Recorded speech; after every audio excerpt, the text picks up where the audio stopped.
what's going on in New York City, literature, the scene, the inner workings. I'm the Walter Winchell of downtown. Oh my God, there's a guy out on the fire escape smoking. Is he a worker? Does he live here? I guess he looks like he lives here. I've never seen that before. Can you hear me, or do you just hear that drilling? Um, God, what am I going to talk about? I made these stickers for the open mic. They're Polaroid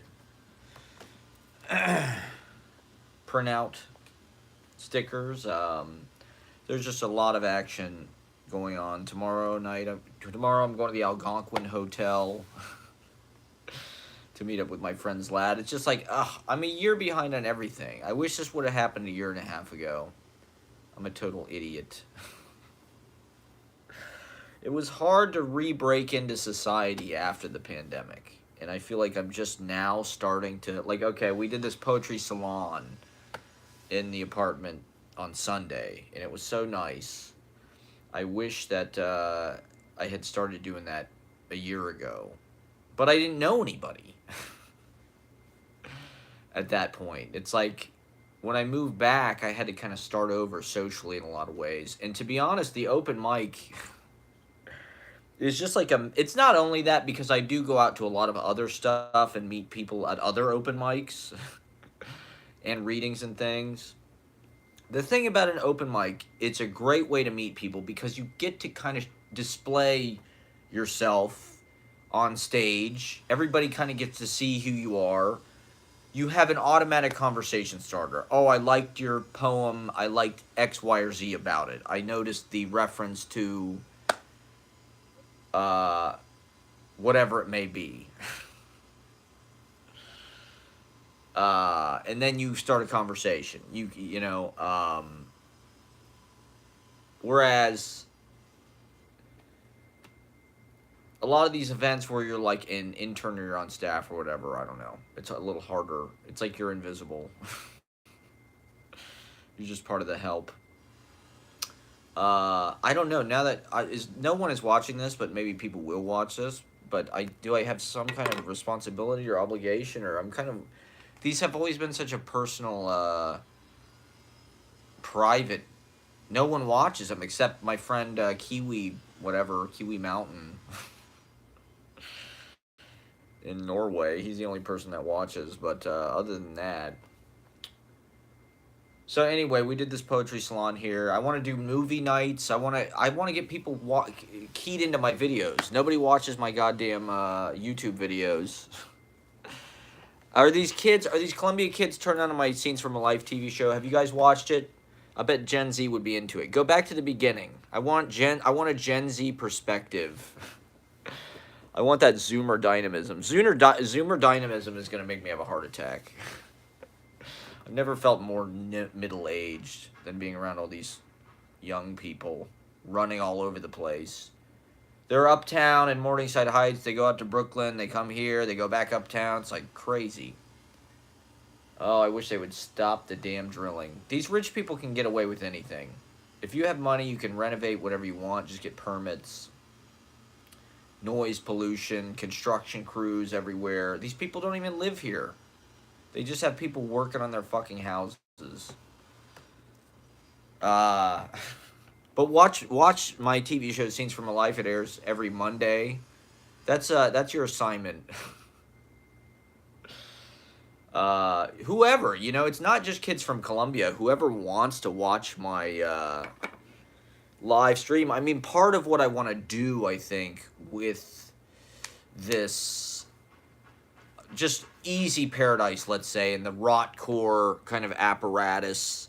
Now that there is sort of an infusion of, I don't know, attention to some degree, as far as just like there's an audience, not necessarily for me, but like I have access to an audience. There's 40 people or odd people every week coming to the open mic.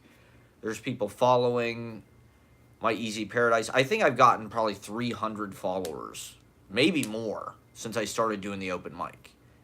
Just people, because it's through the auspices of the Easy Paradise thing. So it's like, I've got the Monday anchor. How can I build out on that? Partially because, I mean, I love Monday is the most exciting day of the week for me now. I mean, it is a little bit, you get nervous about it because it's a big deal and there's a lot of people coming out and this and that. It's a lot of work to put on that many people, 3-4 hours. You know, this past Monday we were on till after midnight. Um,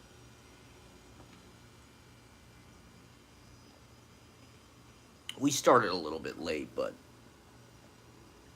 uh, that's my Saturday. That's my big night of the week. But I'm also trying to think about, well, how can I compound that? How can I network that with something else?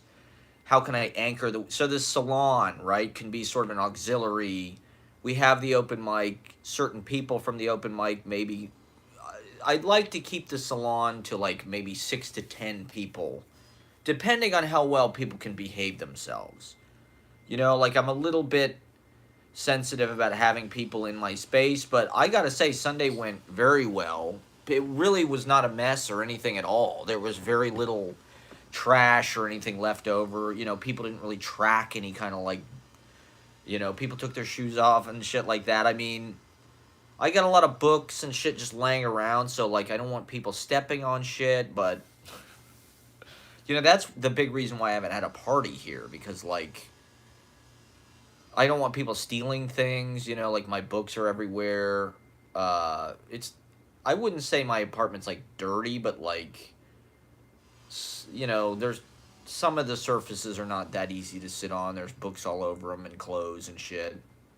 I have a tendency to just kind of leave things where I can access them. I don't always put things away. Like the foot of my bed is kind of surrounded and kind of walled in by stacks of books, And so I didn't want people coming over, kicking my stuff, stealing stuff, Lord knows what else, spilling things, But it went very well. I didn't have that many people. I don't think there were any more than 5 people here at any one time. Kelsey came out. Carlos came out. That was awesome. Ashley, of course. She kind of makes it all possible. She's the connector, and she has like that Zoomer dynamism. So the energy, she's able to bring her friends in, which is awesome. She didn't come to the open mic. She probably had more important stuff going on, but it's an opportunity to, I don't know if teach is the right word. I mean, like, partially with the open mic, I think people are liking it and getting the full scope of what I'm trying to do. I mean, I got a message the other night. The guy said it was by far the best open mic in New York City. Is that a dubious honor? I don't know. I think is there a stigma? I don't think there's a stigma against open mics per se, but I think there's probably like, they're not really like this meme or something. They're just this thing that kind of exists. They're not really like branded or anything as like this popular thing in our society. Like even slam poetry had a moment where it was sort of commodified and sort of like streamlined into the public imagination. One of the most interesting things about the open mic, I find, is, well, one of the things that's interesting is there's a lot of fiction writers, because I think the only other real literary open mic KGB does is the poetry open mic. So it's like you can't really come out and read fiction or whatever at a poetry open mic. So I think a lot of writers who want to read at KGB, who maybe don't want to book something there, this or that, they want to read their piece out. We have, to me, the cornerstone and the foundation of the open mic is the poetry. That's kind of, where I come from and the level that I'm kind of most tuned into. Um, Fiction is a world that I really don't follow at all. Other than like, I think some of the respected, I don't know, a lot of writers now choose to work in fiction. Even poets write like uh novels or prose works or um as far as like the auto fiction thing, um Ashley's getting an MFA in fiction, for Christ's sake. I don't follow fiction at all. I don't read any of it. But it's nice to have fiction writers come to the open mic. I think it's, especially when it's like within 5 minutes, it's kind of nice to listen to like something that goes deep.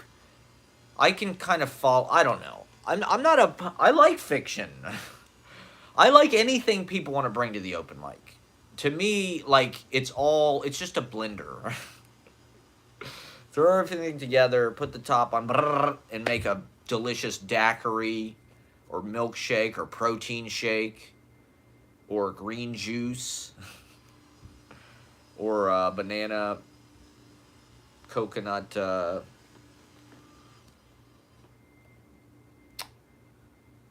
THC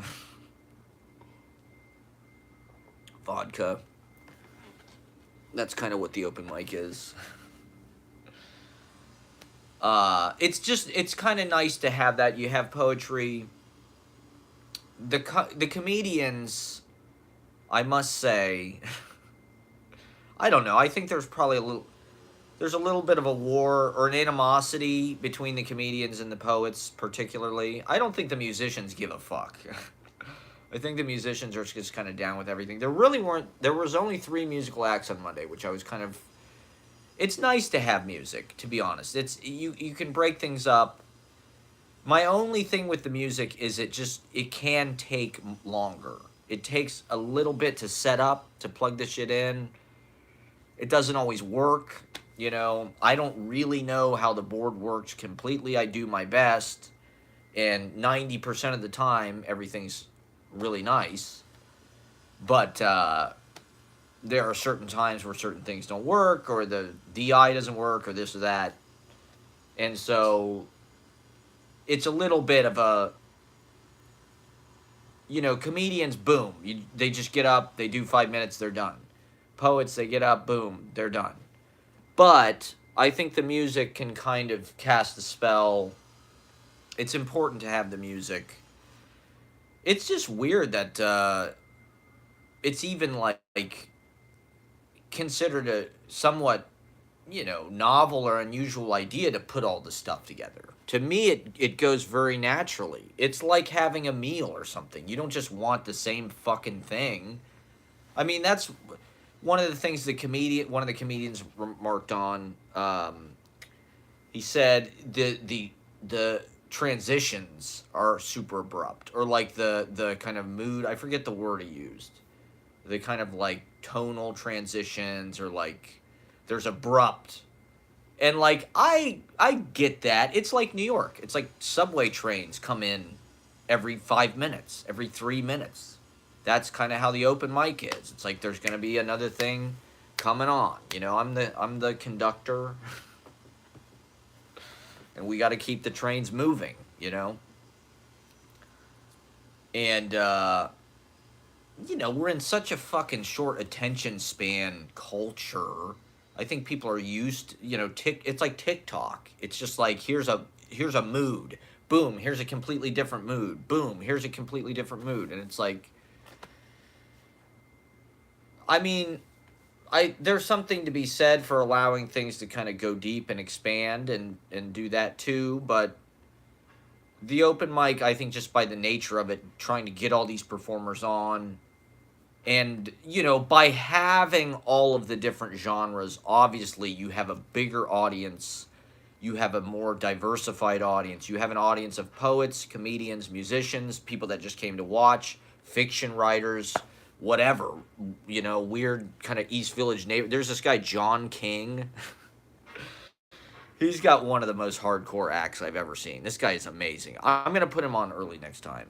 He's like, there's kind of one of the subgenres of performers at the open mic are these kind of eccentric, original. They're almost like performance artists, but they're the kind of real New Yorkers to me. That's like the New York flavor. That's the East Village. That's what I saw when I first came here. You don't see it quite as much. New York has been really cleaned up a lot, and it's got a lot, especially the East Village. It's got a lot of that kind of like millennial, what was it, pink cursive neon, chill kind of like vibes. It's got Brooklyn vibes, but it's also kind of suburban and like a city bank or something. But there's still people like John King or Zlad, the great Zlad. It takes a few times, I don't know, it's just like, they're eccentric, but there's also a lot of integrity and power and intelligence to what they do, and talent. Jason Trachtenberg is like that, I think. They kind of stand out. You know, and then you have like guitar player, songwriter guys, they're great too. That's one wing of open mic world. You know, I go to all the different open mics. I get a poetry open mics, comedy open mics, music open mics. So a big part of music open mics is dudes with acoustic guitars. Writing songs, lyrics. To me, the lyrics, the jokes, the poems, the extemporaneous talking, it's all different altitudes or degrees or frequencies of like one spectrum. They're just tapping into different things. Lyrics in a song really are not that different than jokes. And jokes are not that different than poems. Poems have jokes in them. Jokes have poetry in them. Songs have jokes and poetry. Jokes have music. Poems have music. It's all the same shit in a lot of ways. And I don't know, like, I think as performers, I feel like show business, it's interesting where it is, but also I think it could be more fun. There could be more of kind of an old, I'm a student of at least, recent show business history. So seeing TV shows seeing the Tonight Show, right? Is probably like the number one with Johnny Carson. I would say Johnny Carson is probably not to be like corny or like cliche about it, but that's one of the prime inspirations, I would say, at least for what I'm doing on stage. The way I comport myself, the way I dress, the Jerry Lewis telethon. These are like, there's vaudeville, there's variety show. Jerry Lewis will have fucking tap dancers. He'll have fucking Borscht Belt comedians like Henny Youngman type. He'll have fucking a singer who had a hit in 1962, a saloon singer that nobody's ever fucking heard of except for the Jerry Lewis telethon.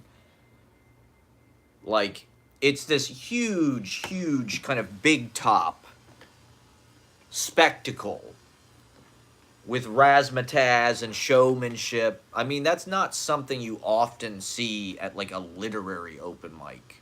Maybe it's obnoxious. This is one thing I worry about with the open mic is like, am I turning certain people off? Like, certain people love the big presentation and the energy, but like, I notice like a lot of my more serious poet friends don't come out. Well, not all of them, but some of them. Like, we don't get really a lot of slam poetry, I wouldn't say. And, I'm not against that. I do think that there's just like too much, like, Parkside Lounge energy in Lower Manhattan, and I do want to do something different. Like, I think it's cool that stuff exists, but like, they have too much power. like the inspired word is sort of like our Monday night competition. I don't know if we're really competition, but like they do kind of the same thing. They do a variety open mic with poetry at Parkside Lounge. And I think it's a $10 cover charge. It might be 15. But I went to that when Emma was here last November. She went to, I think cuz they advertise. That guy's got a whole system where like he gets people from his open mic and then he does these other shows. The tickets are like $20 to this shit. So it's like if you're on his open mic, he might book you on like a bigger thing at like some fucking theater or something off Broadway. So it's like I'm starting to think about that. Maybe I could do like a monthly showcase that's like the best of the open mic or something like that. As a way to sort of like incentivize people coming, you know, it's that would make it like, I mean, it is an audition. I think every performance, and like this is one thing that like doing this, I watch all the performers. I see them, I tape it. Yesterday, a lot of the day I was reviewing the tape. I was just sort of going back like fucking Tom Brady or something. This is what football players do. One of the best ways to learn is to watch yourself on tape. And although I skip over all the parts that I'm in, or I watch the beginning. I like the beginning with the Larry Sanders music. But I go back and I listen to the music a lot actually. I've watched those Romanceros of Queens, the Diablo guys. I've watched their performance a bunch of times. I've watched the Babes performance a few times. I've watched that guy who played saxophone, Jake Dester. I've watched his stuff a few times.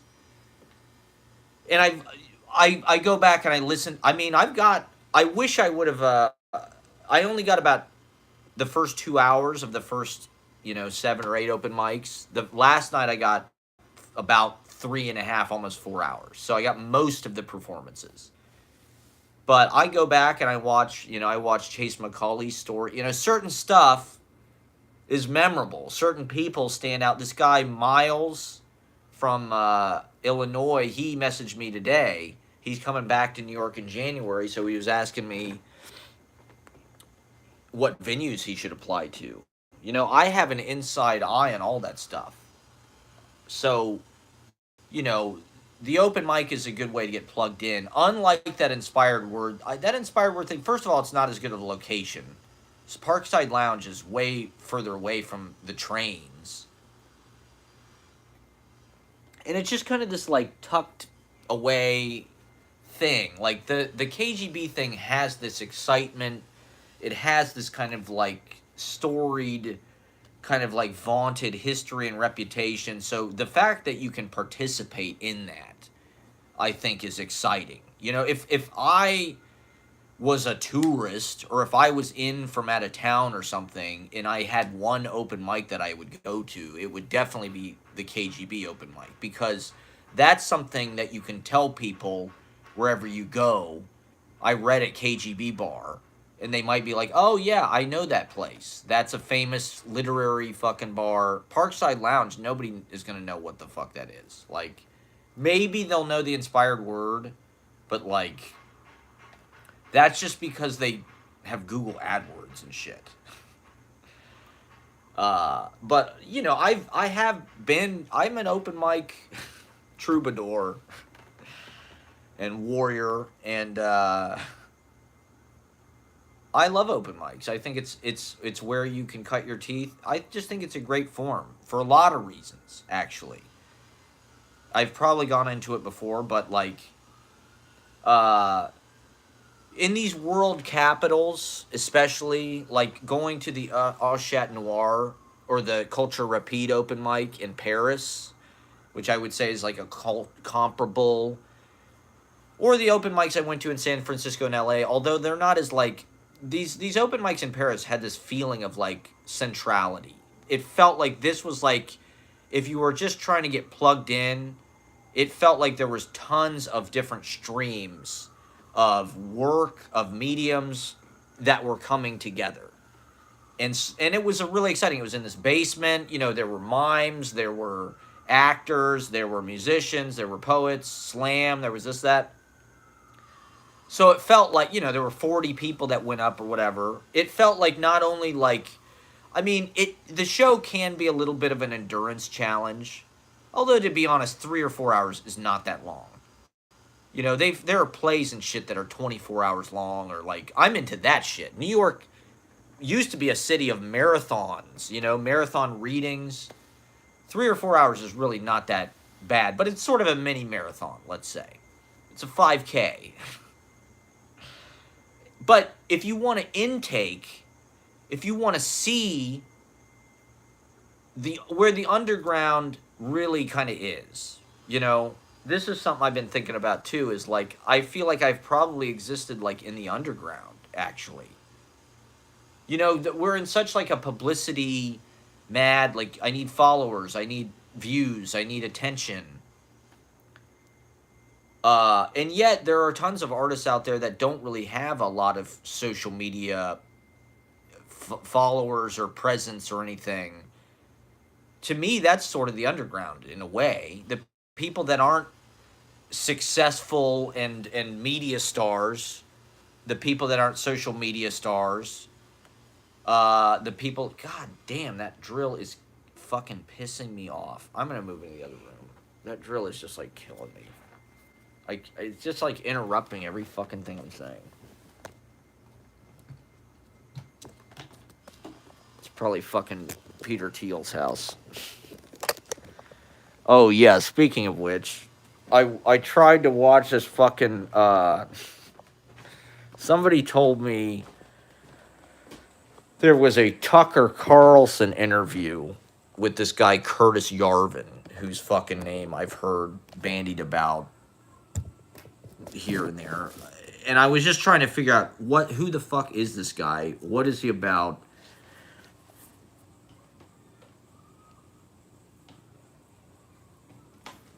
I heard he was on fucking... There was like a long interview with him on Tucker Carlson. So I'm like, okay, here's two birds with one stone. I'll just like be able to see what kind of insane shit's going on in fucking Fox. I've never even watched Tucker. You know, like, there's no point.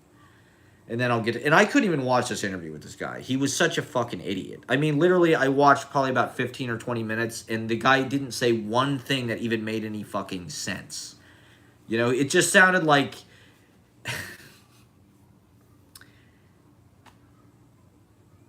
he sounded like some kind of tech cult leader or something. He sounded like that Is he the Palantir guy? There's like these sort of charismatic... I wouldn't even say the guy's charismatic. It was just, he literally didn't say anything that made sense. It was just like he talked and he kept like, he said something about Machiavellian, how he's a Machiavellian, but he's like a certain kind of, he's like this new kind of Machiavellian. It's like, so it's just like he had these horrible opinions and then he didn't really make any sense when he was explaining them. And so I turned it off. The guy was a fucking idiot. Like...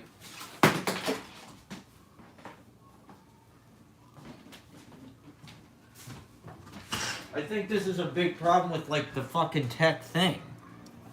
Is, like, people like that have way too much power and influence. Elon Musk is a great example of somebody that just, like, how does that guy have so much goddamn money, and yet, like, Paul McCartney only has $1 billion? There's no way Elon Musk has created more value than fucking Paul McCartney. And the way that this fucking dickhead is, like, already running Twitter. First of all, he's trying to be the dictator of Twitter. He's controlling it like a dictator. The first fucking thing he does, he's going to charge people for the blue check. So what? Like, that's just stupid. It makes no fucking sense. People don't have $8 a month to spend on Twitter. You're out of your fucking mind. I heard they're maybe going to put it behind a paywall. The interest payments alone are like over $1 billion. What is it, $1 billion a year? It's like, I mean, the dude's got a lot of money, But I hope this, like, bankrupts the motherfucker.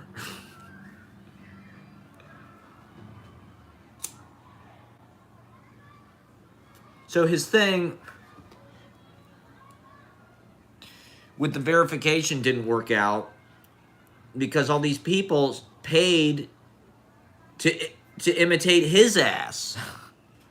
They paid for the blue check mark, and then they created accounts named Elon Musk.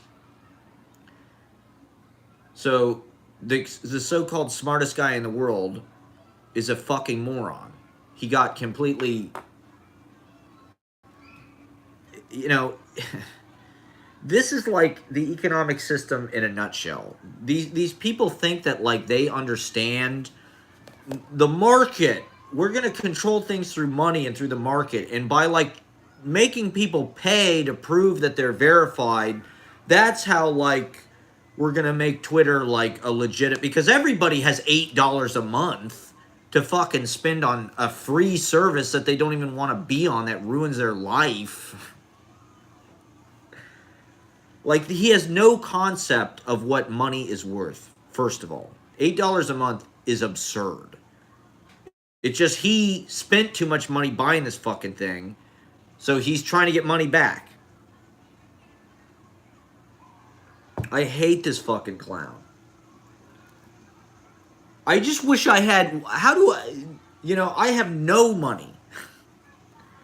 How does Elon Musk have whatever it is, $150 billion, however fucking much money he has, and I have nothing?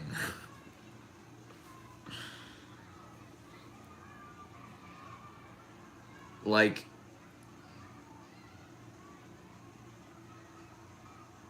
so now he said anybody who impersonates an account will have their shit permanently suspended. He's a fucking dictator.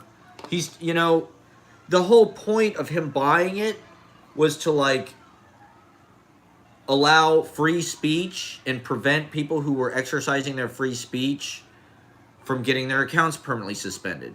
Now the first fucking thing he's going to do is suspend all these fucking people's accounts because of this other problem he created.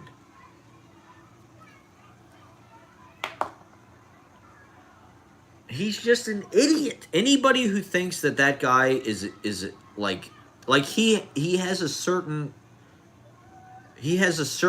like use, I think. Like Elon Musk, I suppose, although I don't know that I've seen that much actual evidence of it. But maybe he's some kind of engineering. He's like Howard Hughes or something to me. He's just a celebrity who builds a big wooden airplane and is rich as fuck and is like a troll-ass fuckboy. But, like, he's not gonna go to Mars. I hate to say it. He's not gonna do that. I hope he dies in some kind of launch pad disaster, explosion.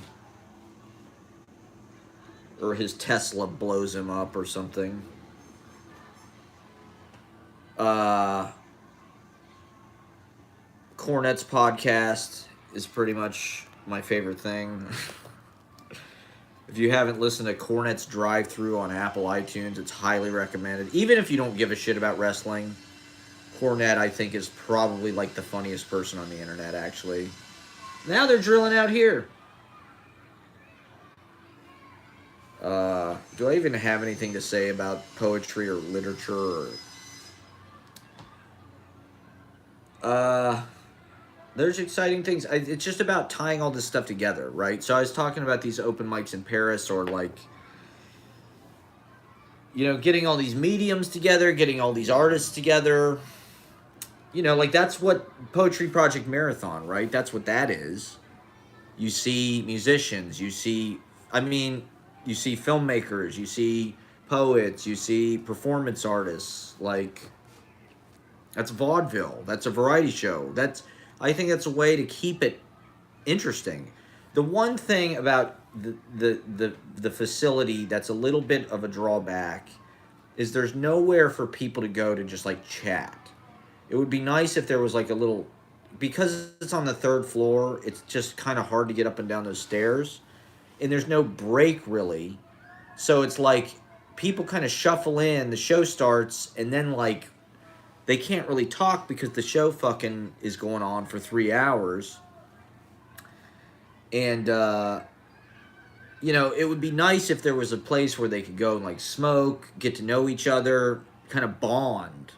You know, that's kind of you know, maybe the bar downstairs could be that. I could encourage people, hey, you know, if you want to step out for a minute, feel free to go downstairs, get a drink. Maybe, you know, if you want to chat or whatever, come back up. That's no problem. You know, it's like there's just no. There's a little green room in the back of the bar, which I suppose could be a place where maybe people go to just like hang out for a second and just like take a breather. But I do feel a little bit like maybe the social networking is not necessarily occurring in person, like because it's a Monday night, right? Like people can't stay out all fucking night, which sucks. uh that's why I should have did this. I should have started this a year and a half ago. I'm just kicking myself because now I'm like scrambling to like, oh, I gotta have salons, I gotta have a movie night, I gotta have, you know,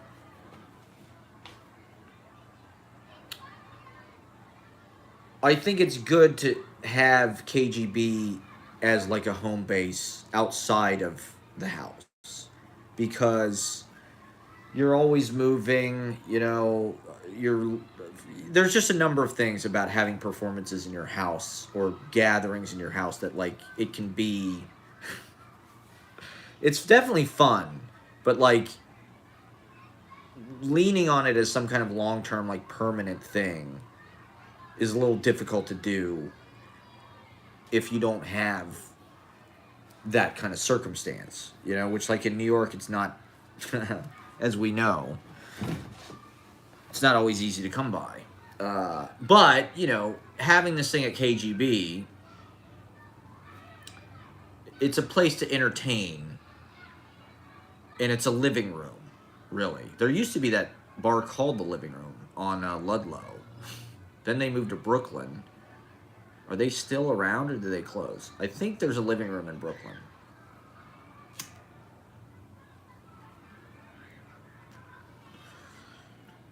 The Lower East Side still has Arlene's Grocery. It still has pianos, Bowery Electric. But like there used to be Cake Shop, that living room place.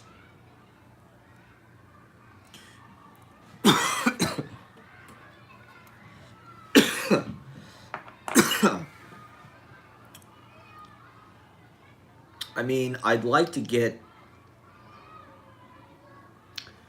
It does seem like there's like two scenes kind of happening. There's like the Brooklyn scene, and then there's like the downtown Manhattan scene. And there are like aesthetic differences. I kind of like the idea of being a part of a new thing in Manhattan, a new downtown. I lived in Brooklyn for 10 years, and, you know, there's certainly a rich literary and cultural history. And I also think, you know, Brooklyn is a city on the grow. um, in that you know what's happened with the skyline in Brooklyn and the downtown in Brooklyn in the past 10 years is like insane. I guess it looks like Long Island City in a lot of ways, but or Jersey City, but like it feels like it's grown a downtown, although it's not the same as Manhattan downtown at all. Like there's just there's just a completely different feel, and like there's the roots are different here, and they go deep here, at least like in the immediate past.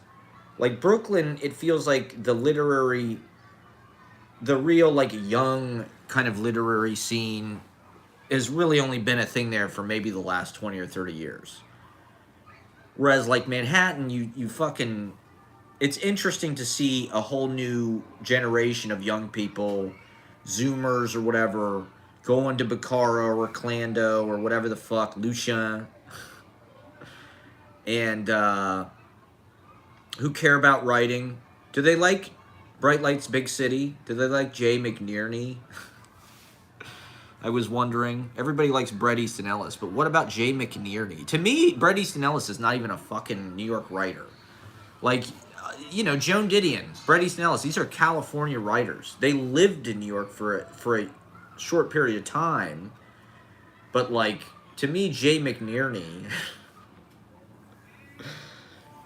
I feel like we are like in a little bit of like an American Psycho moment, or like a Reagan moment, a Reagan era moment, or like, a 20s, roaring 20s kind of like American Psycho. There's just a lot of that. I mean, especially in the fucking dime scene. I would say there's strong American Psycho energy in a way. They're all these good looking Anglo dudes with great bone structure. And, they look like Abercrombie models and shit, and that's cool. But like the extreme wealth mixed with like the extreme poverty, it's not as like dirty, gritty, dangerous. Although there's some of that. There's a little bit of haywire danger kind of going on, a little. Or there definitely was during the pandemic. Then throw that together with sort of like a white yuppie class that just wants to like dress up, have great parties, live in like super tall, glass apartments. It's like a Fitzgerald. I don't know. This stuff, the wealth, the jazz age, the fucking opulence, the cocaine, the powder room. It's not like the 50s or 60s or 70s where there was this sort of like welfare society, rent control, low rent, poverty New York, dangerous crime New York.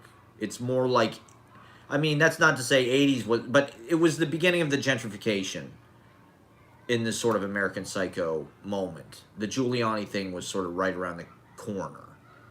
And a bunch of Wall Street people who suddenly had been cut loose by Reagan, to do whatever the fuck they want as far as deregulation and shit. Suddenly all that money was in Manhattan. It was booming. They're going to the East Village. They're going to art galleries. They're buying Basquiat paintings. They're throwing money around. They're going to fucking Indochine or Mud Club or whatever the fuck it is. Tunnel. Some Keith McNally restaurant. Odeon. The Odeon.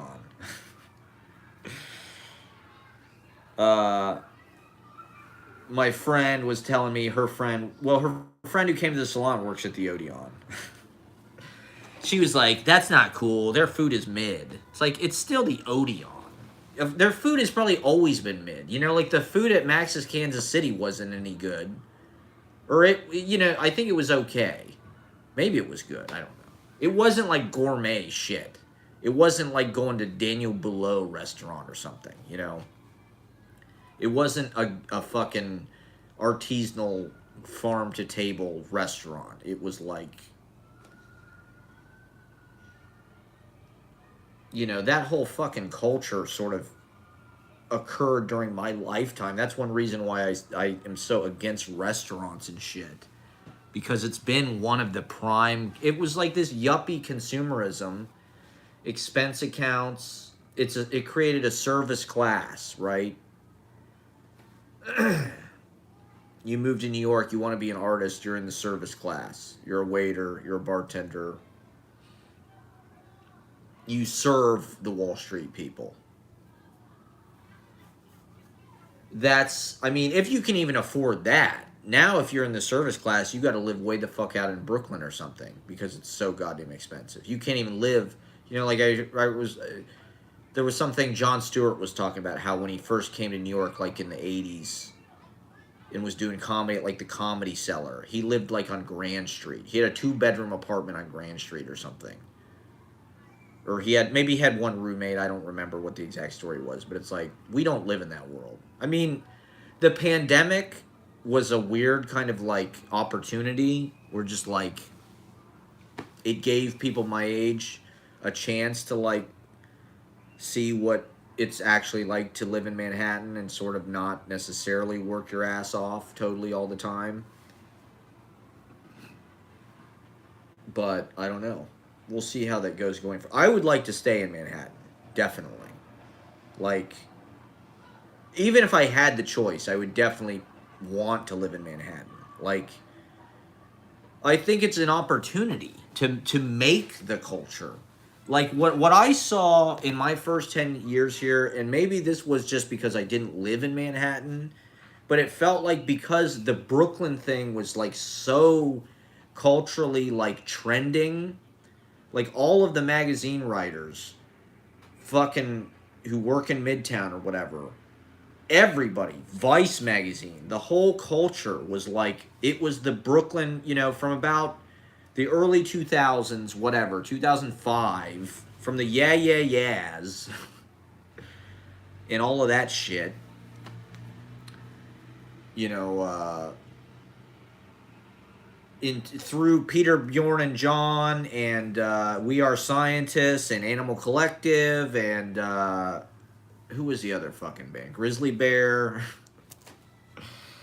On down through, you know, Girls and Two Broke Girls, you know, like that was the Brooklyn, like Manhattan became gentrified and all of the cultural energy, it felt like, went to Brooklyn.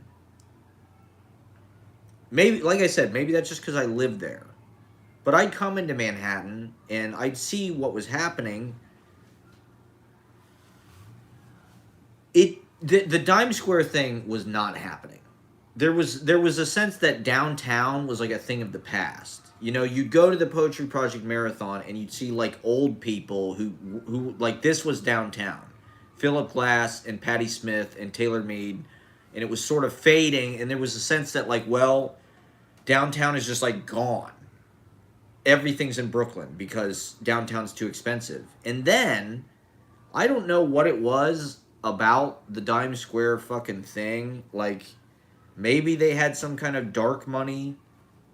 Maybe it was just like somebody figured out. Here's what I will say. The Chinatown bus, for lack of a better term, I don't know if that's a cool term to use anymore, but the bus station, all those buses, the Fenghua buses, they're all in Chinatown, right? But the bus to go to Columbus is right on Canal Street, about a block from Clando, Bacaro, all from Dime Square. From actual Dime Square. It's literally a block. It's on Canal Street, a block away. There's a bar above it called God, I forget what it's called, but it was like a popular for people, you know, there's like there were a few bars. Chinatown was actually still kind of cool. 169 bar, like if you were going to hang out in Manhattan, there were a few bars that were actually kind of like sexy. They felt like Williamsburg bars or something, or whatever, Bushwick, you know, at the time. And 169 bar was one of them. There was one, it was like a lounge above the bus station, and it was a karaoke spot. I don't remember what it's called, but my guess would be, you know, all of the cool art people who were poor were coming into New York or leaving New York on Fenghua buses. I know that I was. Eric was. Jake was. You know, from 13 or whatever until, you know, my relationship in 2018, that is how I got back and forth from New York to Columbus, was on the fucking Chinatown bus. When I started taking it, it was like $20 or something. And the last time I took it was like almost 100. I don't know how that happened, but it was interesting. I don't want to do it ever again if I can help it, but I sort of think that like I said, all of the cool art people that were coming into New York from other places, wherever. I mean, these buses go everywhere. Atlanta, Georgia, Virginia, up north, Boston, Philadelphia. You know, they go everywhere. Not everywhere, but they go, you know, all over the East anyway. And maybe because it felt like the Dime Square thing, the dirtbag left, or it felt like these were working class. There was a cuttiness to it that you didn't see in Manhattan, and it wasn't like exclusively white. Maybe it was white people, I don't know, but like however they found out, did somebody just find out like, oh, Chinatown's like actually not that expensive to live in, or like I gotta believe to some degree Chinatown is somewhat like uh you know, it's probably a little bit like the Hasidic community, where it's like those apartments kind of stay within the community. You know, they're probably trying to maintain their community and pass it through the generations, rather than like, oh, these people died, let these white people move in or whatever. They'll pay more. You know, like Chinatown seems like one of the few places in Manhattan where like the integrity of the culture and the community has kind of stayed intact, actually, which is one reason why I was a little, and I am. I mean, I don't really, I don't identify with Dime Square at all in any way, shape, or form. I don't know what they're doing literary wise, but it's not that interesting to me. The thing that's interesting to me about it is just how they got sort of a cultural, uh, you know, nucleus back onto downtown Manhattan. You know, like was it simply just like somebody figured out like, oh, it's cheap to live in Chinatown. Why don't we all move down there, because it's like fucking Blade Runner and shit, and it's close to Brooklyn, and fuck Brooklyn, we don't want to live. Why we didn't move to New York to live in Bushwick? Like, I'm sorry, but like, you know, Park Slope was okay, but Bushwick and all that shit, it's a fucking warehouse district. It was cool in 2008 when like it was like this fucking frontier, and it was like you'd ride the train out there and it was kind of wild, and it was like you know, it was dead, and then you go into some warehouse and all of a sudden there's some huge party with lights and music and shit. I mean, don't get me wrong, like it is what it is. I like going to Bushwick. It's cool, but like I didn't move to New York to live in fucking Bushwick. You know, I moved to New York to live in Manhattan, and like fuck Bushwick. You know, like it's just everything is designed for Manhattan. The trains all converge here, and then they tentacle out everywhere else. That's why it's such a pain in the ass getting around Brooklyn, because you got to take this train to this train to this. You know, it's like fuck all that. I can walk to Chinatown in an hour, like if I have to.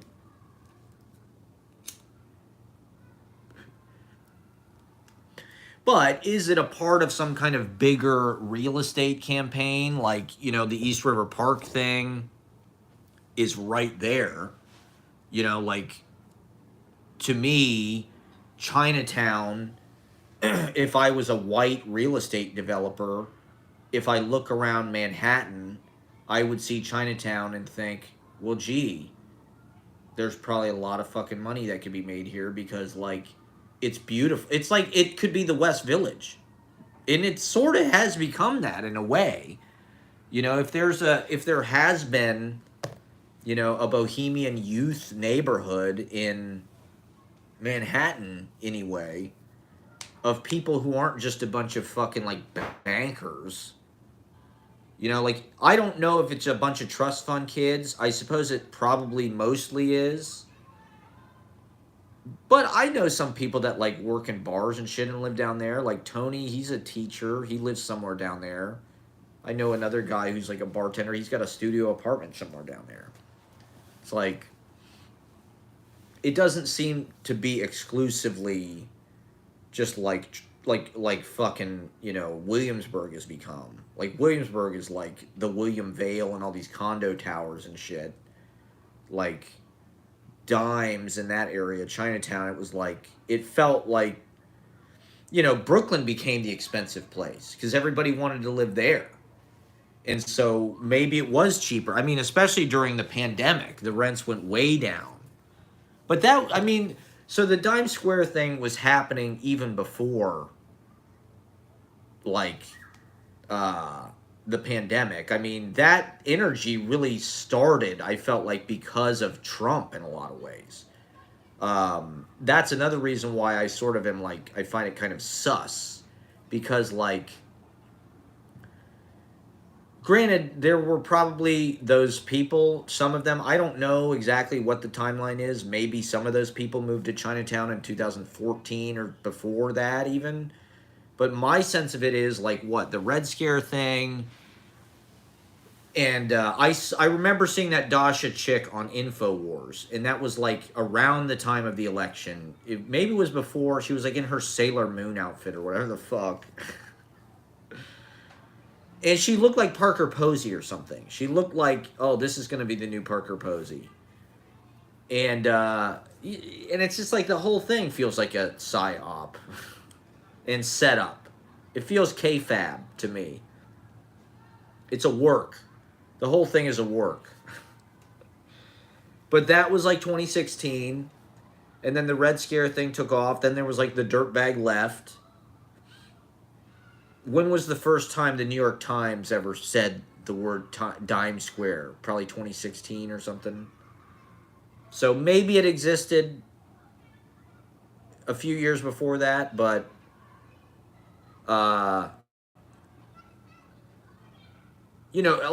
point being, it didn't seem like the pandemic was entirely the reason why. I'm not sure what the story is down there now that it's like this thing that that cool young people want to live there. I guess it's been sort of like ruined, or maybe the prices have gone way up. Like I said, the East River Park thing feels like they want to develop that part of Manhattan, the Lower East Side. And they want to turn it into like the equivalent of Tribeca or something. That East River Park, that's going to look like Domino Park. It's just going to be gentrified mall nature.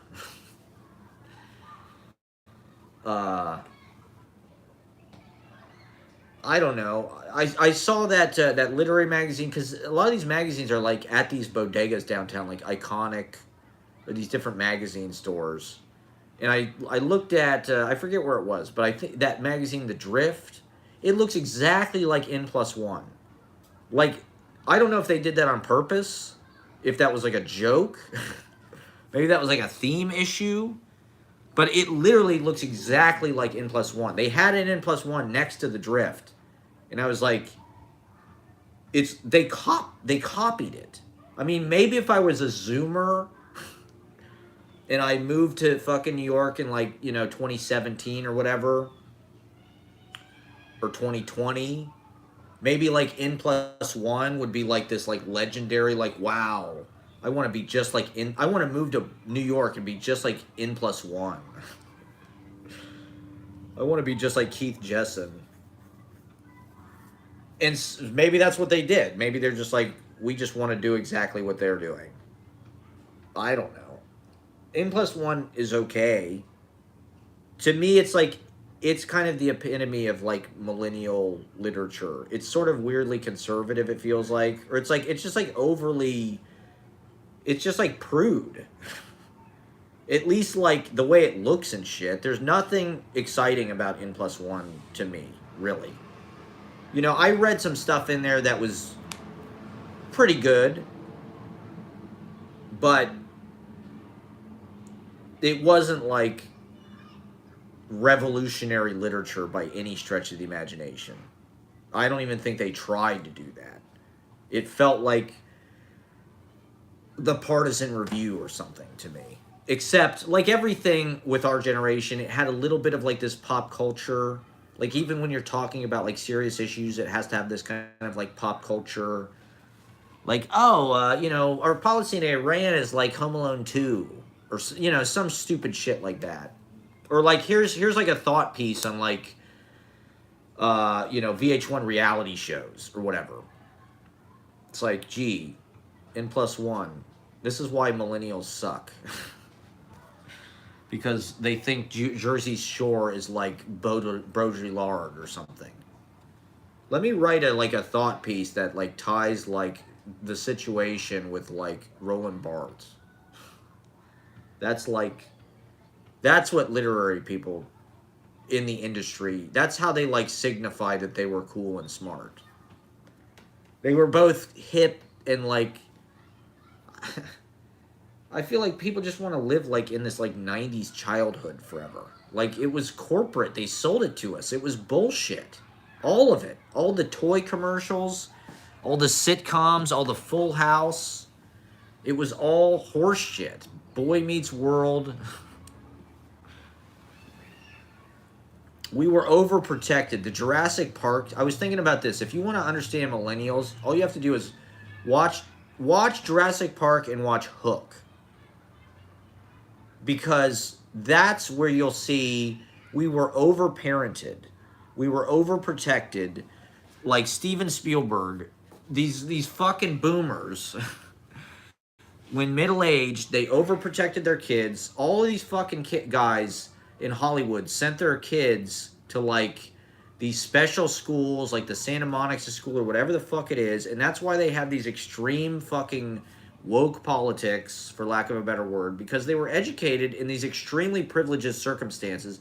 And for some reason, people our generation, if Richard Dreyfuss's son gets on Twitter, automatically 30,000 people want to follow. Oh, it's Richard Dreyfuss's son. He must have something interesting to say. Well, actually, he was raised in some kind of extreme bubble, so his whole fucking act on Twitter is just going to be like canceling people and nitpicking fucking PC bullshit.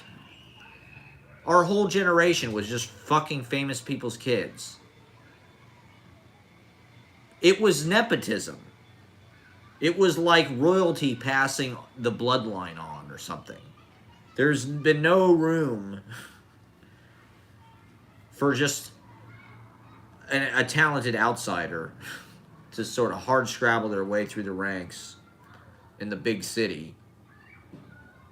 You know, well, the real estate circumstances were a big part of that. Living out in Brooklyn is not the same. If you're doing your shit in Manhattan, it's like NBC is here, CBS is here, fucking Colbert is here, fucking Seacrest, and whatever her name is.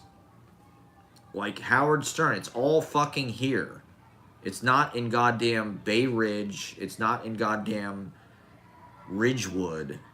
Fuck all that. Like, but is the whole Dimes thing, I mean, it's a, you know,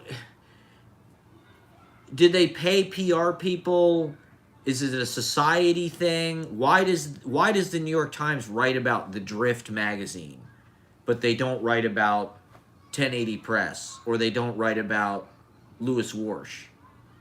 Like,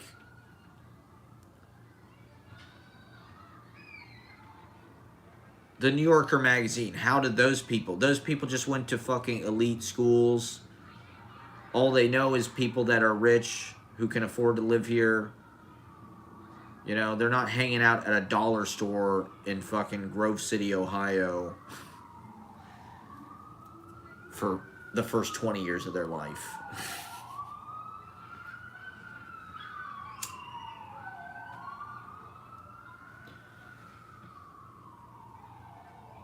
But I don't know.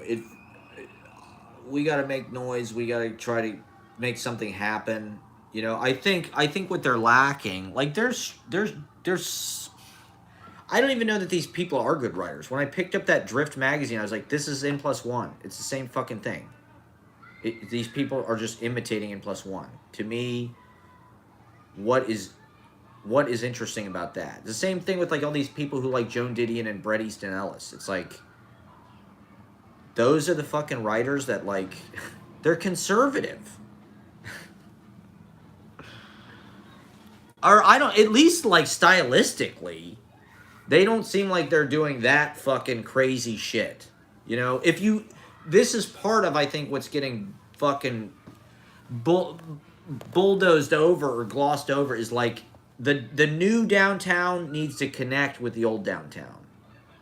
Or maybe not. I don't know. Like, the Dime Square thing, Chinatown, it's further south.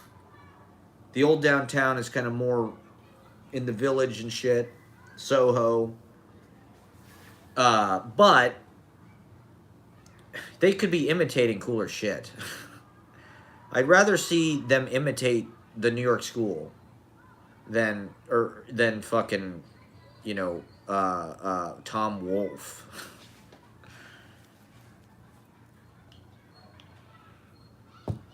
Or George Plimpton or something. At least there should be like a weaving, right? Like, in the early days of the Paris Review, Tom Clark was the poetry editor. After Donald Hall he's from Michigan. He's conservative stylistically. Tom Clark was 22 or something when he got the job, and he knew all the young poets. So he published Ted Berrigan and John Giorno and all these motherfuckers in the Paris Review in the 60s. That was the best the Paris Review ever was, poetry-wise. For the past, really since then, it's been conservative stylistically. You know, when I was in college, it was Frederick Seidel. They published tons of Frederick Seidel shit. Now it's fucking Ben Lerner.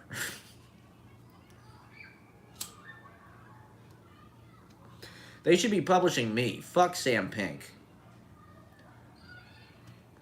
They publish, like, the facsimile of the real deal. None of these editors know shit. They don't have any souls. None of these fucking people have any goddamn souls because their parents were Reaganites.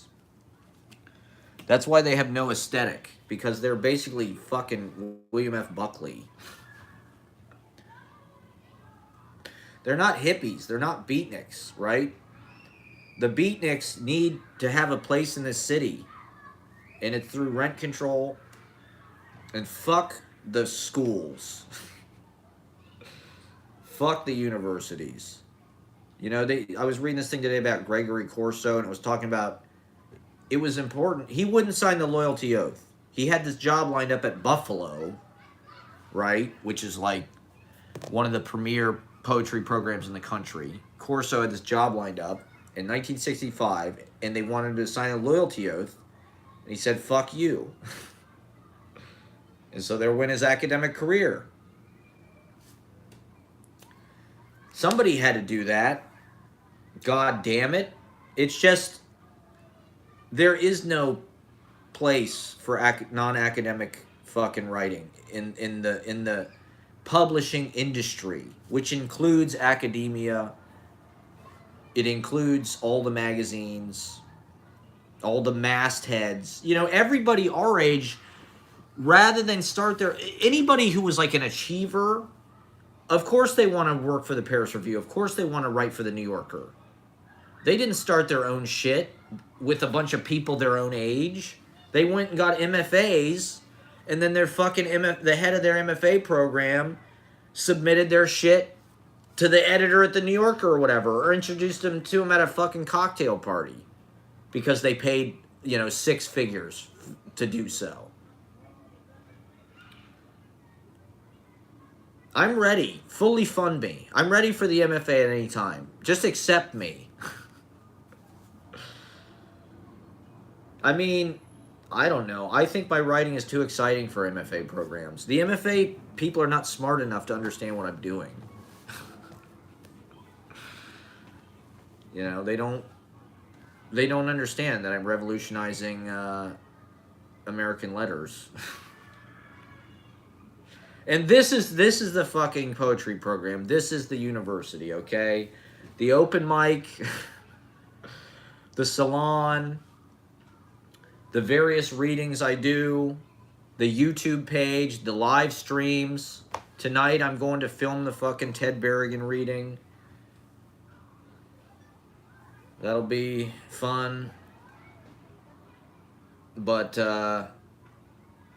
poetry is divine, and it's of the spirit, and the spirit cannot be caged within these stone buildings of academia. The spirit must be outdoors like a tree,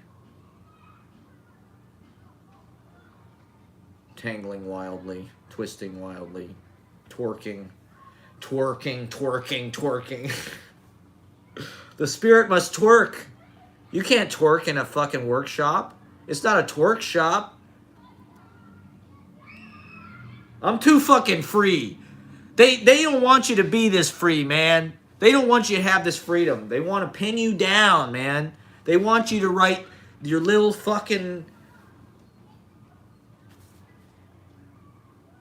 grief narrative.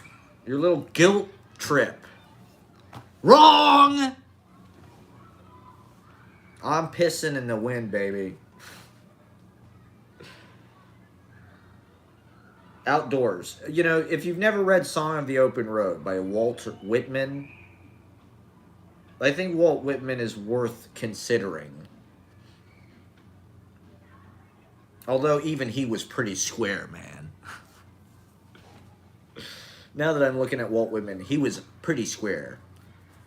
But Song of the Open Road, he says, you know, basically, I'm paraphrasing badly. I haven't read it in a long time, but it used to be my favorite poem, honestly. Song of the Open Road was my favorite poem for like the first, you know, couple years. From like 2010 to maybe 2009, 10, 8, 2009, 8, 7, somewhere in there. Through like, you know, till I really embedded myself in New York. New York became my open road. I feel like I've traveled all over the world through the city. Particularly in the last couple of years, just walking everywhere. I walk the earth, okay? Like the guy in Kung Fu. Like Kane in Kung Fu. I walk the earth aiding and helping strangers. It's about turning people on. The open mic is really about turning people on. You know, people as performers, you know, or especially if you came to New York to be a performer, that's why we're fucking here. The point of an open mic, at least one of the points of it, is to get better, to workshop, to work it out in front of an audience. And so I do think that, like, I know that I'm not doing everything that I can do on stage. And I know that I'm only gonna get better by having stage time. So for me to have this open mic where I can be on stage for 3 hours a week, that's something I've wanted for years. I've wanted to do this for years. And so this was really a dream come true. And it's the best way to learn. But like with everybody who comes out, the comics, the poets, just the way that the reason why I read and why I act the way I do, so with the energy on stage, first of all, because the audience needs a lot of energy. You know, you feel their energy is like here, it's down here, and by being kind of a dervish, you're bringing it up. It's a lot of weight to lift. And so you do kind of have to be big and loud and shit. And the reason why you're bringing people's energy up is because you're trying to turn them on. You're trying to activate them. You're trying to awaken them. You're trying to get them to... It's like meditating, teaching somebody to meditate. You know, if I can say something at the top of my intelligence on stage, if I can comment on whatever, politics or Peter Thiel or whatever the fuck it may be, and that sticks in somebody's ear, boom, they come up, they feel like... You know, oh, I can do something at the top of my intelligence. You know, it's about, I want to do stuff that's like fun and silly and hilarious and avant-garde, but also like use that as an invitation to get people to share. By me blowing the energy up, it's like you're breaking you know, it's like stuffy. It's stuffy in here. We got to get this energy flowing, you know? So when I go up the first 5 minutes, boom, that's what I'm doing. I'm sending energy all around the room. So that way when people come up, now they're alive. And then they'll take that with them wherever they go, you know, ideally. Or they'll have that experience, you know. Maybe that'll cause some kind of breakthrough for them. And as I do the show longer, the more I can apply my own ideas.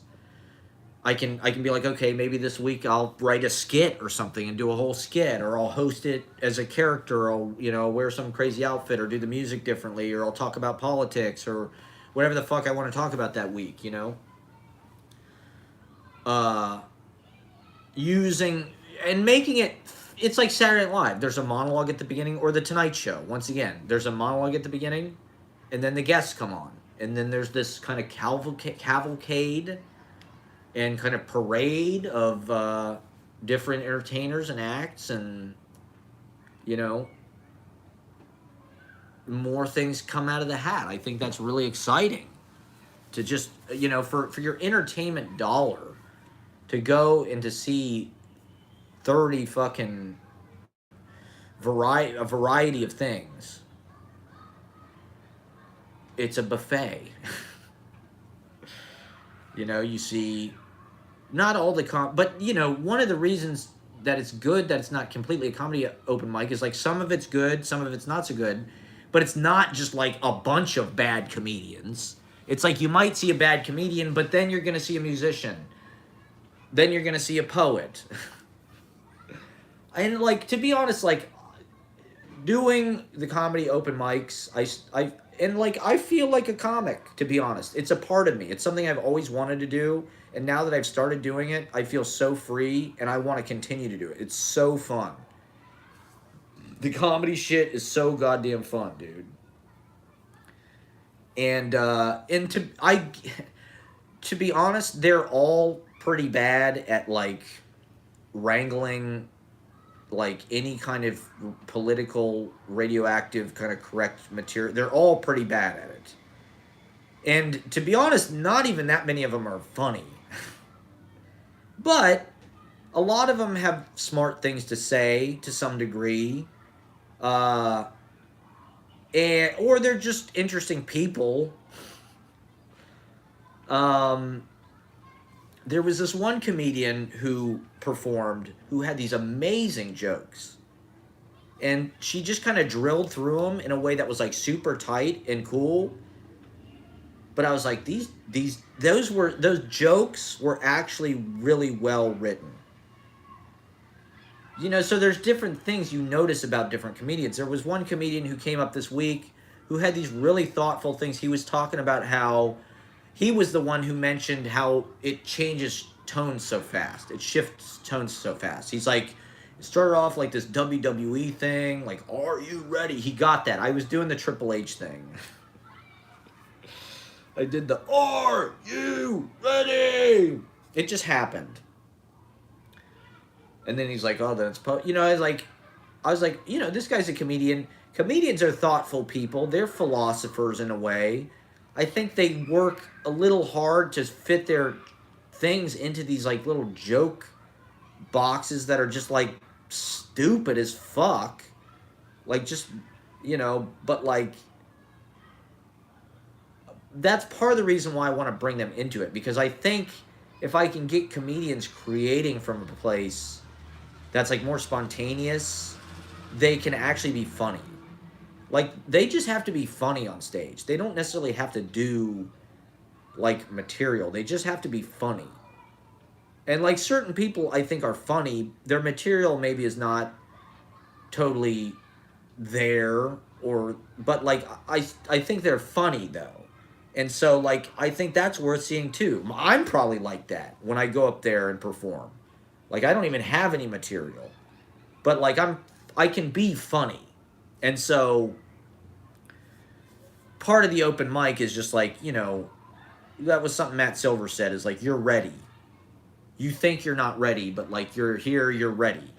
And so, you know, that was one reason why I've waited my whole life to do stand up comedy, because I just felt like, well, I don't have any material, this that. It's like, it doesn't matter. Just get up there and do some goddamn thing, and you'll figure it out. You know, if you just start doing something, you'll figure out that kind of works, and then you'll kind of build out. I mean, people have not always loved my fucking readings. It's been a surprise to me that people even like what I'm doing. Actually, the fact that, like, hold on. I mean, this year in particular, I've had a number of people, a lot of whom are Gen Z, actually. Like, really say nice things about my poetry and act like I'm some kind of like really heavy duty poet or something. Which, you know, to be honest, I was about to give up because it just felt like, I mean, I've had people like my stuff here and there, but like being in the relationship kind of prevented anybody from really like getting that message to me. I couldn't really display what I was doing during the Trump era for a number of reasons, right? I mean, it was it was just complicated as a white guy. But even still, it's like I found a lot of people like are really, I don't know if they're responding to my work or like my presence or just like the seriousness that I seem, you know, I have spent most of my adult life sadly, like studying poetry, reading poetry, writing poetry. Uh, and so, like, I definitely have like a depth of knowledge or experience in it. You know, uh, maybe people are recognizing that. You know, well, the reason why I say that is because I've never really, well, I don't know. It's just nice to have smart people uh, you know, it seems like people are maybe being inspired to some degree by like my books that I put out and stuff, which like that's what I mean by like awakening people or like what I'm trying to do with the open mic. In a certain way, that's my whole poetics. The way that I write and what I do with the open mic and this, the intention of it is to it's meant to be something everybody can do. Like this is what you can do. You can write shit in your little notebook, type it up, print it out, fold it, staple it, give it to your friends, you know? You can do that. It didn't hardly cost anything, you know? And I'm like the cheapest person there is. So if I can do it, uh, I hope that it's leading to good stuff. I'm worried that maybe I'm a bad influence. I like writing the way that I write, uh, but I do feel like different than certainly most of the people that read at open mics. And definitely, you know, if I went into an MFA program, I don't even know what the fuck would happen. At this point, I feel like I should be fucking running the MFA program. Like, is it too late? New York was my MFA. That's what I said the other day. I stand by that. That was the whole point. That's what feels like so fucking like double crossed about like coming here and like committing to it, because you're like, oh wait, the door is actually closed. Even if you're in New York, you're really only plugged in if you get the MFA, because the only fucking people that the teacher wise that can afford to live here are professors, or poet wise, the only people that can afford to live here are professors, and even they can barely afford it. But they want you to buy a relationship with them, or at least qualify for it by like writing some fucking ridiculous application. Like, to me, that's a through line in American poetry, is like the poets are supposed to kind of stand outside of that kind of machinification and like institutionalization, at least some of it. That's kind of what Song of the Open Road is about. I mean, did Walt Whitman have an MFA? He was a journalist and a nurse, a male nurse. But also, you know, he was doing his shit not that far from where we're doing our shit. That Pfaff's cellar was on Bleecker and Broadway. We're on 4th and Bowery, or 4th and 2nd. Short blocks from there. So we're more or less doing what the fuck Walt Whitman and Edgar Allan Poe and Henry James and all these Washington Irving, Edna St. Vincent Millay. We're doing what they're doing, god damn it. But we should be getting the attention, not a bunch of fucking people who went to Wesleyan or whatever. Like, there needs to be a place for just, like, bums. Let me just be a bum in paradise, you assholes. Like, that's what makes New York interesting. That's what gives it character. Like, I don't know. What I hope with this open mic is just, like, people will see it and give me jobs and money and shit. You're like, this guy's doing something that we need. He's providing, you know, so many people are telling me, thank you, this is a great thing you're doing, all this. It's like, okay, I thank you. Hire me to do something. How do I make this a job? Can I do this 4 nights a week? Can I host? But Song of the Open Road, right? It's all about, you know, there's only so much you can learn indoors within the confines of walls and ceilings and books. You have to go outside. You have to hit the open road, travel, hitchhike, see the world, sleep outside, rough it, whatever. I'm not even sure if Walt Whitman really even did that shit, but he preached it. And I haven't really done that shit very much personally. I've done a little bit of it, but to me it's more about something about just like as an animal, you know, part of poetry, animus, de profundis spiritus or whatever. It's like it's an animating spirit within inspiration. As poets, it is about like your energies, your life force, your nudity, your divinity, your, you know, your natural, I don't know, maybe these are toxic ideas. It feels like a Shelley thing or something, or I don't know, a lot of the, I don't know. And being nature, being out in nature, I mean, that's, you know, the roughness of American nature. Woody Guthrie, tree trunks, the Mississippi River, Swamp Thing, Jack Kerouac. You know, that's why I think Jack Kerouac was actually this Whitman kind of writer, because he actually went out into the landscape of this whole continent, really, and put it down in notebooks as he was doing it. He lived there. He lived in Denver. He lived, you know, San Francisco and all these places. And then he brought it back to New York and he typed it up. But then he went out and, you know, he was constantly mining things from reality and going out into reality, working as a fucking railroad brakeman. You know, maybe that was some kind of like affected, like rebellious, you know, kind of like stance he was taking against the fact that he was actually like this Ivy League, Columbia educated, like sophisticated New York aesthetic guy who painted and listened to jazz and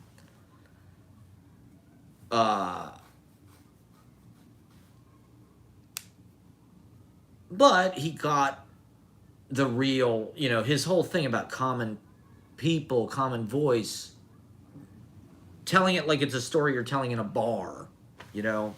I don't even necessarily think these are masculine qualities. This is just like the earthiness of life in this continent. You know, provincialism. How do you understand provincialism but utilize it in a way that's actually sophisticated and cosmopolitan and speaks to both? I think Kerouac was successful in that. You know, he writes from a provincial point of view about the provinces and that sort of life and going everywhere, spending time in a lot of different places. Mexico City, uh, with the intent maybe to write about it, having adventures. These are his visions, his life is his vision. He's living this adventure, which is his novel. Uh, to me, that's all pretty sophisticated, actually. You know, he was following jazz, I think, because of mass media now is there's like this expectation for like perfection in our culture. Pop art, there needs to be like cleanness and like absolute optimization. Jazz, improvisation, sort of an ongoing rolling uh, traveling, conversational, listening, in the moment, human. It's about your spirits. But anyway, I don't know. I'm not opposed to the MFA. I'm not opposed to getting an MFA, but I see these books like, okay, I got this book, Alan Gilbert. And I keep looking at it to kind of like try to decide what I think about it. Alan Gilbert, this book, because my friend keeps talking about fucking Alan Gilbert. He teaches at, well, I guess I shouldn't say his whole name, but I want to talk more about his poetry. Because it does a lot of the things that, like, you might say that I'm trying to do. To me, he does write like a Columbia guy. You know, he's throwing in this whole kind of like everything in the kitchen sink, or like just like this huge like big top kind of culture party of just like every fucking like turn of phrase and interesting little but like he kind of combs it with the kind of typical syntax and this typical kind of like punctuation. And I guess it's that simple for me, but I see that stuff and I just automatically go, well, this is not interesting. Like, I don't know.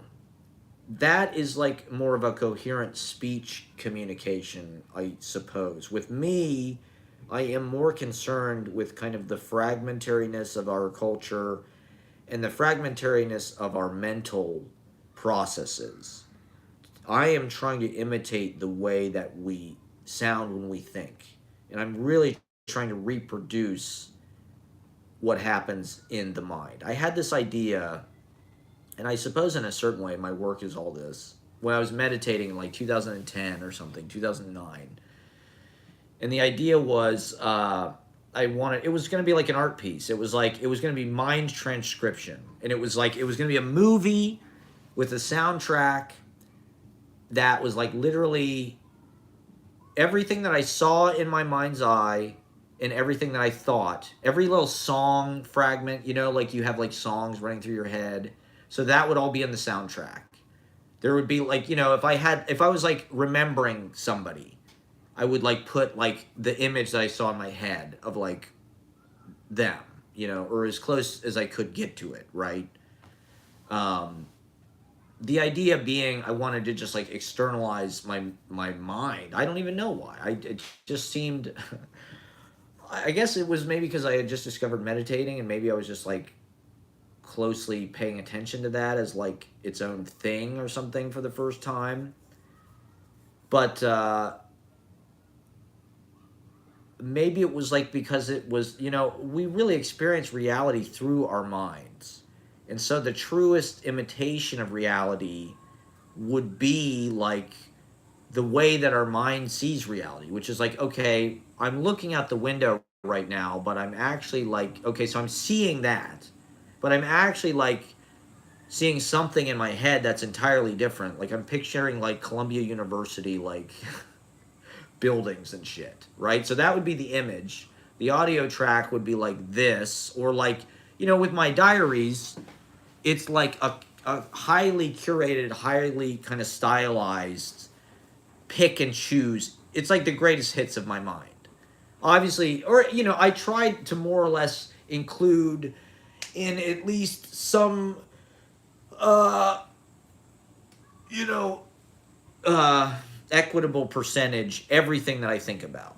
And so goes into the work. I try to reiterate everything that happens to me that seems significant, everything I think that it seems significant, every good idea. I try to put that all into my poem as if it were just like, this is just what I'm thinking.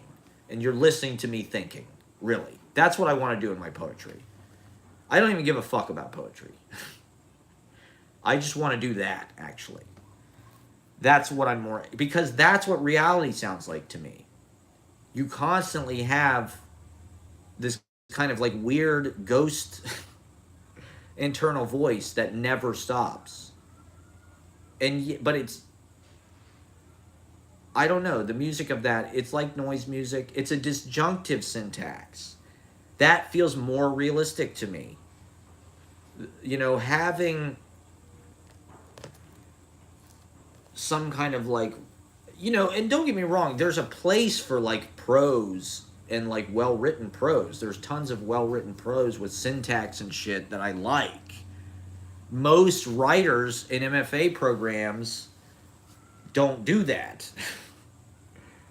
They write like, I don't know, academic applications or something. They write like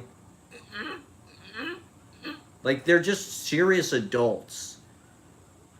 They're just like, they needed to justify this to some kind of board, or like the other academics, the other who don't know shit. They've never been out in the real world, and they're not that smart anyway. But they think they've got a monopoly on the brain, or on teaching, or on who gets to be a poet. Right? That's kind of the most egregious, offensive thing at all of all. Is the MFA is like this thing that says you're a poet and you're not. And first of all, I mean, just that's so antithetical to everything that I stand for. And I don't even care if I'm a bad poet. I've been bad so long, I'm good. If you stick with it long enough, right? Well, it's like this thing, the mistakes you make are actually your style. Or what was it, in Dustin Hoffman's class at like Pasadena Playhouse, he was like voted like he's never going to succeed.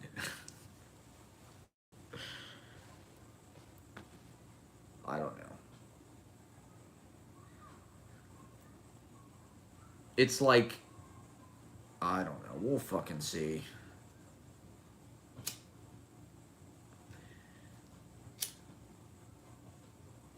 It's like Forrest Gump, right? When he was a kid, his legs were kind of, he had braces on him, but that's how he got to be so goddamn fast.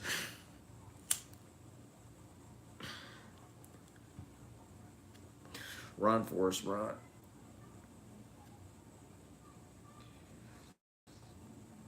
Maybe that's all I have to say for today. I gotta get ready for the shit. What time is it? It is 4 o'clock now.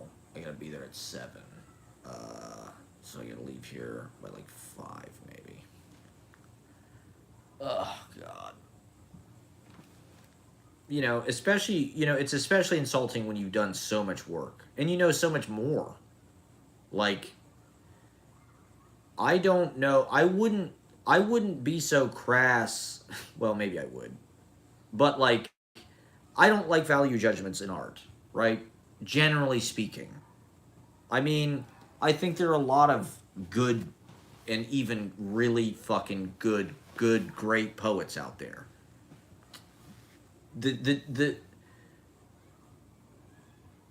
the difference in like strength between like the famous poets that I see and like the poets I see at the open mic is like so negligible that the hierarchy feels like absurd to me. Uh, that these people act like they're so much better.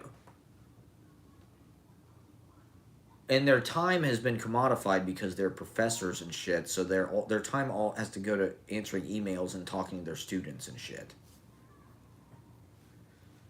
So any fucking interaction you want to have with them is just going to seem like a hassle and going to be like you want something from them. You want some kind of professional, like, oh, this guy just wants like. And it's a shame that they have that power. You know, it's a shame that people pay that much attention to that shit.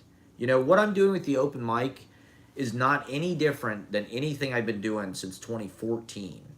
It's just people are starting to pay attention because it's in this fucking place and I'm like publicizing it a little bit more. And I'm glad, I'm thankful for that. But like I've been doing the same fucking thing the whole time, actually. Like I was doing open mics in my basement in 2015 that were exactly like this. And the people that were there thought it was cool. But it was underground. Because I don't know anybody who's famous. I don't know anybody who has a social media following. I didn't go to a fucking MFA program. I do open mics. I've done a shitload of open mics. Oh, I got asked to do, maybe I shouldn't talk about this. I don't want to jinx it, but, okay. Well, anyway, I got asked to do a reading, believe it or not, so I think. Let's hope it happens. No one ever asked me. This is what I mean. It's like,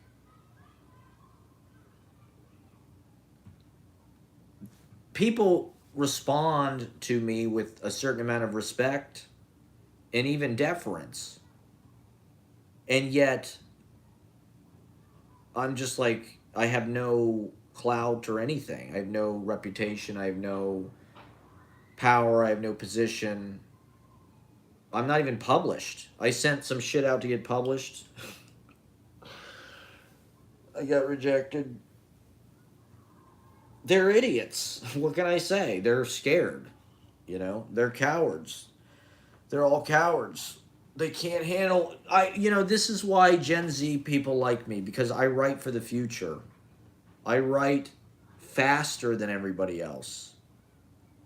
Because the future is fast. We're already in an incredibly fast mental environment. If you're writing some kind of slow, corny shit, like, you're in the 19th century. Like, get with the program. I'm just these people don't respect me, and I don't respect that. Because I respect everybody. Everybody who comes to the open mic and wants to perform is valid in my eyes and equal. The performances are like my children. I love them all in different ways. In a way that's unique to, and fully appreciative of them and their needs.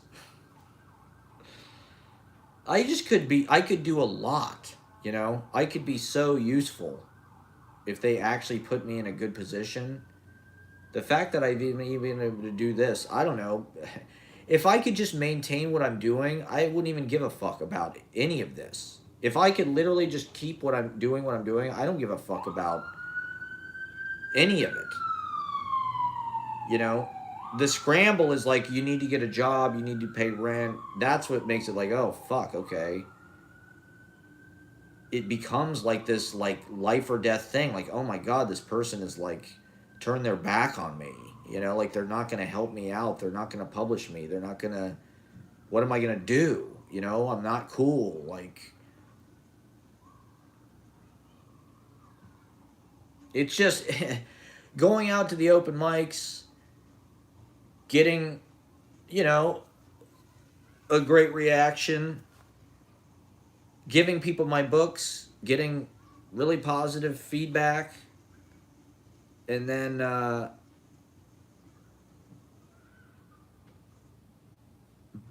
yet it feels like there's nowhere to move up on the ladder.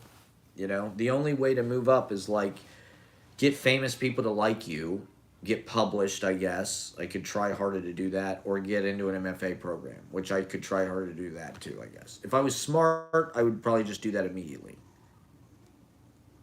Uh, I'm hoping to become some kind of huge media success because of my open mic and my YouTube live stream, which nobody watches. Well, okay, maybe I'll end on this. My friend at the salon the other day asked me, I forget how she phrased it exactly, but she said, do you ever think you'll get famous after you die? And, I mean, probably a lot of people think that about themselves who are just hacks. Why? Why does it seem like I'm going to get famous after I die? Like, what is it that's going to prevent me from getting famous while I'm alive? uh, like, what is it? You know? Well, my response to that was my fear, or like, some people I admire, or like people that have sort of had similar poets, let's say, get famous when they're like old. Like Charles Bukowski got famous when he's like 60 or whatever. Or even like, I mean, I would say even Eileen Miles. If you want to consider Eileen Miles famous, which to be honest, I don't really.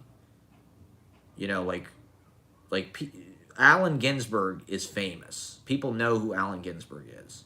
Charles Bukowski is maybe famous. Maybe people know who Charles Bukowski is. But like, my grandma knows who Allen Ginsberg is. My mom knows who Allen Ginsberg is. My brother knows who Allen Ginsberg is. I doubt if any of them. Well, anyway. Why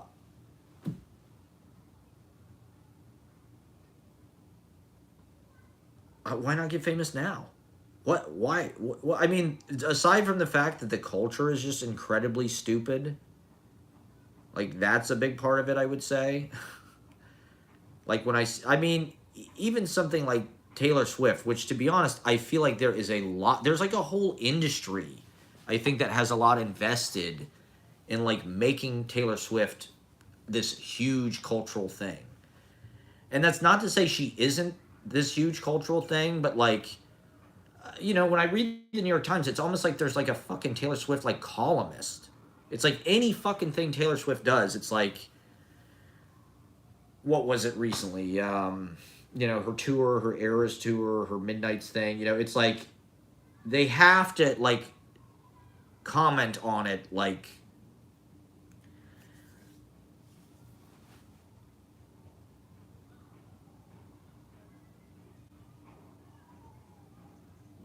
that's like a New York feminist thing. It's like there's all these young, and like, don't get me wrong, like Taylor Swift is great. I listen to Midnights. She's definitely got like bars. That's what I would say. But also like it's corny, and it's like Disney princess mindset.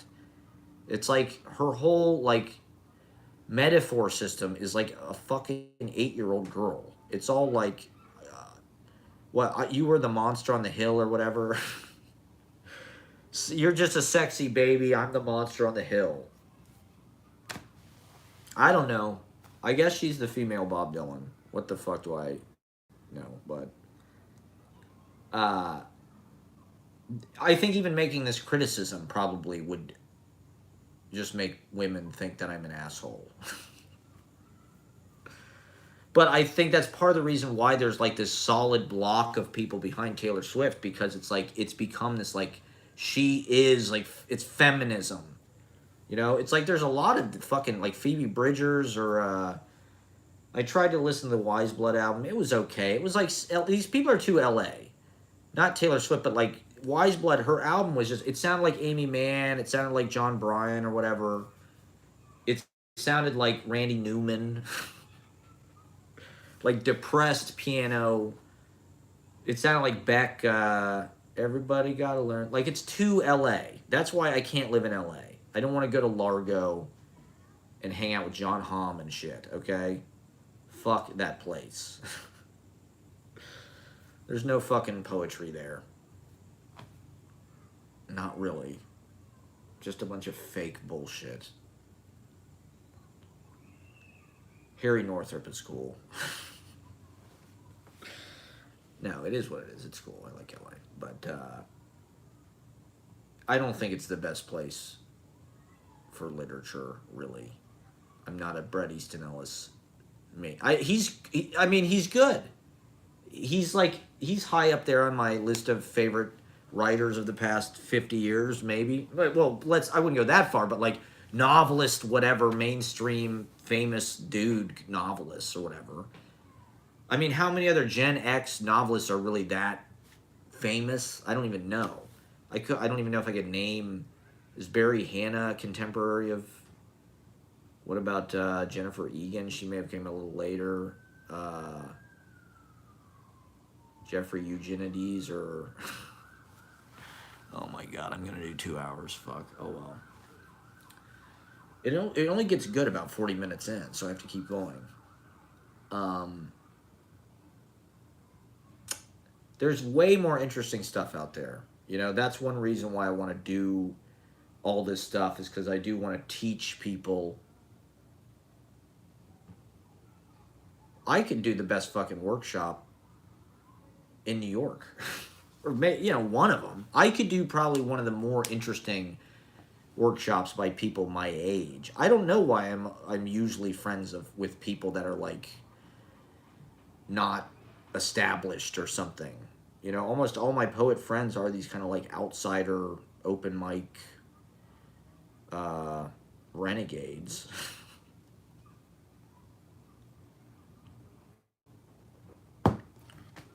Do we not play well with it? It does seem like, when they call it training, you're getting training. You're like a dog. You're going to obedience school. I do feel like some kind of like, I don't know, hillbilly dog or something trying to hump the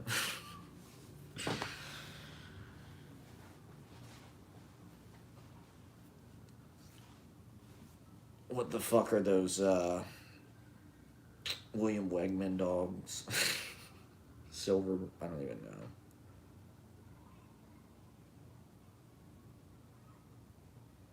Greyhounds. MFAs feel like greyhounds or something to me. I don't know. They've definitely been spayed and neutered.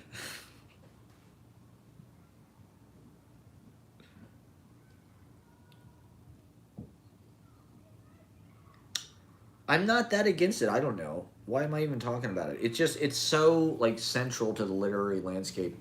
And even describing the way that people write, I feel like you can just use the MFA as like a shorthand. And maybe the New York School is like that. I guess that's just how writing works. Like, there are communities of people that gravitate towards each other and sort of learn from each other stylistically. I mean, that's one thing I've noticed with certain, like Lewis Warsh had kind of a writing group, and a lot of the people I know were like, kind of like disciples in his like adult writing group of like, people in the East Village or whatever. And like, he definitely taught them and opened them up. And I think it's good. Like, you want to learn from the right teacher because you want a certain style. Even when I read, that's what I'm culling for. Usually when I read poetry, I'm culling for style. I'm culling for things that I can use. Oh, they did this. Okay. It's all permission. It's all just ideas to steal.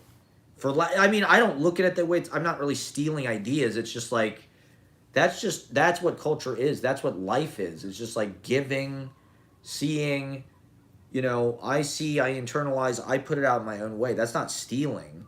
Like if I read your poetry, I'm going to try to play what you do, but it's going to come out in my own way. And my work is like the sum total of all of those influences. I mean, it's harder, I think, to imitate stuff that's like not innovative or stuff that's just kind of like more metrical or just the standard kind of traditional heavy, like it's not like always toned. Usually you're just imitating. It's not even imitating. You're just borrowing technique. You're borrowing ideas about form. You know, poetry is so much about form. And I think particularly being like, for whatever it's worth, a United States writer, you know, that's an invitation, I think, to think in original ways about form, just conceptually. uh our country is, you know, this kind of appropriated thing, but it's also like a it's it's an open mic. You know, it's a everybody can come here. That's the narrative anyway. Maybe this is not really totally true, but the idea you can come here as an immigrant, and through work you can become, you know, you can escape whatever nasty shit was going on. I don't know. Maybe we propagated the nasty shit that was going on in your country, but I don't know. The American, it's all complicated anyway. And so to use European forms or whatever strictly, or to use old fashioned forms, to not try to pick forms out of the moment you're in, out of the world you're in. You know, our consciousness is changing in a lot of different ways because of phones, the internet, cameras. There's a lot of reasons why. Airplanes, you know, uh, like if you're not, if your writing doesn't reflect that, like, I don't know. To me, I'm bouncing off my senses, my experience, my reality tunnel, how my energy as a field is affected by the energies of the world. That all goes into the work, the shape of the work. You know, one of the big breakthroughs with New York School, and this is something that I would say probably most MFA programs do not teach you to think about it in this way, but the way that the poem looks on the page is like a painting or a sculpture. It can be and you know, there you can take that to really far degrees, but also you can do it with style in elan. You know, if you look at the way Philip Whalen uses the page, the open field, you know, that Mayakovsky poem about the Brooklyn Bridge. I think Frank O'Hara probably got a lot from that. Uh,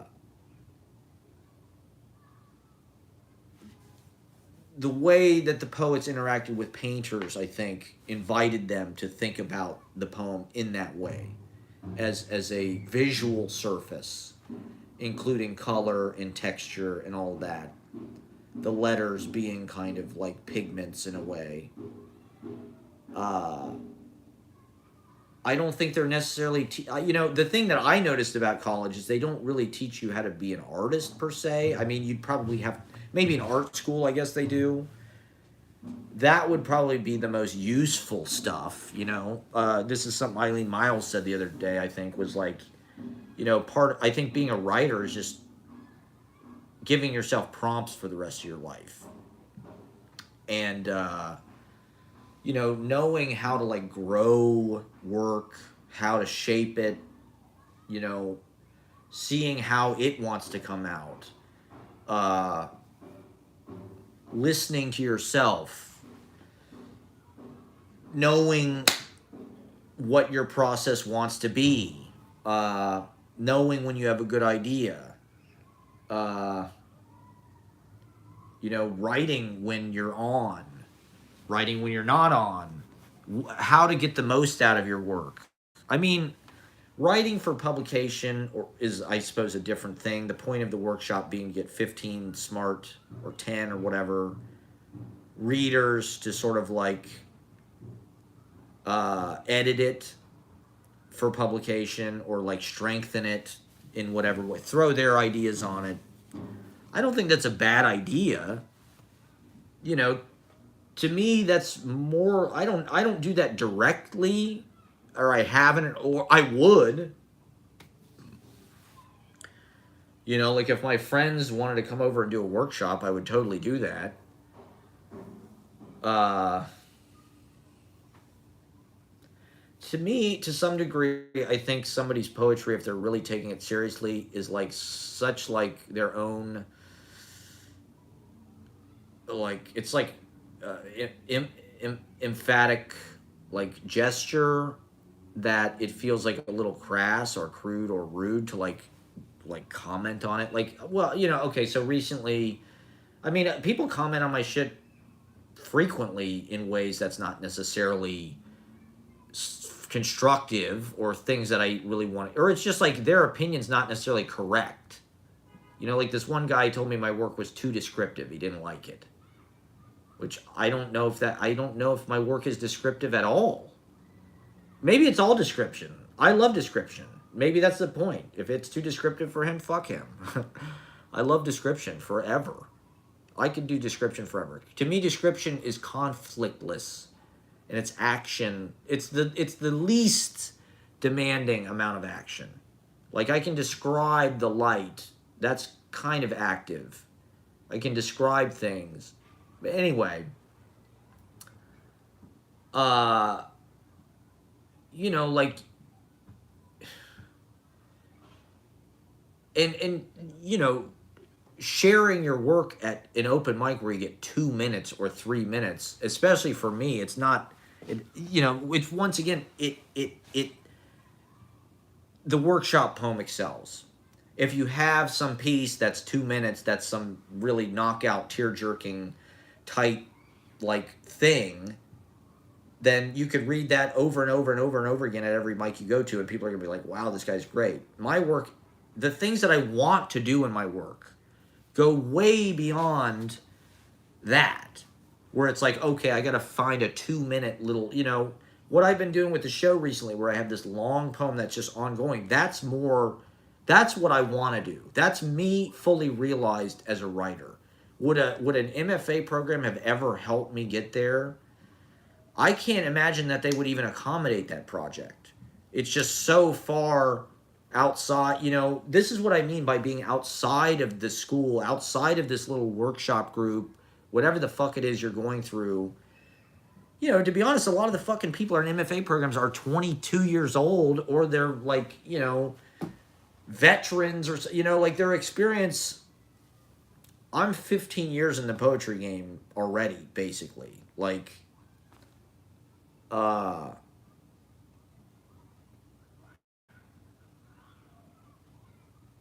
not to say that people's criticism isn't valid, but like, I also feel pretty confident about what I'm doing. Whether or not it can be published in a fucking magazine, fuck the magazines. If they're not willing to try something that is different, they just want to, they're, you know, this is part of the political moment that we're in, is just like people want stuff that's like by rote. They want stuff that's just lockstep politically, and they want stuff that's going to play like on Instagram and be immediately gratifying. Whereas like my stuff is edgier. Maybe it's more like, I don't know, sophomoric or something. It's maybe not as punchy in a way. It's more, you know, part of what I think is interesting and individual about what I'm doing that I probably never would have discovered in a fucking MFA program is doing the comedy thing. Going out doing these comedy open mics, seeing comedians, seeing clowns, listening to audio, podcast, shit like that, wrestling shit, clown shit, but also like smart comedians, that language, that audience accessibility, you know, more of the audience is in that world. And then combine that with what I know about poetry. My writing has moved more towards that. It's meant to be this kind of like radio show. It's not meant to be uh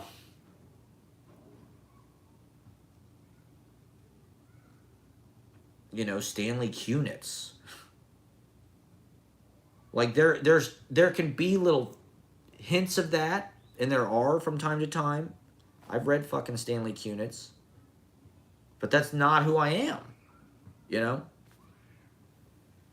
someone like Kerouac was able to go to places that were a little more buffoon, or you know, you could tell he had an ear on comedy stuff, radio stuff. He wanted to be a little bit of a populist to some degree. He wanted to speak in the voice of how people actually spoke, right? And what I see in academics is they give like this like very professional imitation of that, which is what those people want. They want you to show that you're smart and you cross the I's and dot the T's and shit. But me, I smoke weed all day. And I work in the AV department. And I get exploited by rich people who think I'm privileged. And want to run me out of town, but they'll never run me out of town because I'm too powerful. So, I don't know. Read my literature. I do the best I can. I'm working on new stuff always. Watch my YouTube. Watch my other YouTube videos. Watch my Sly Fox video and my September song video because they're just long poems. And I think they're songs, they're albums, they're podcasts, and they're some of the most powerful writing probably being written today. I want to write big, you know? I want to write a novel that's a poem about my life, that's sort of like an abstract landscape painting of the city, and publish it serially as I go, riding my scooter about, you know, the village, hosting my beatnik blabbermouth night, waxing extemporaneously, rewriting the rules of literature, and all these people are going to be 100 years behind. And they already are. So, enroll today. The Academy of the Future is opening its doors with Dr. Proctor.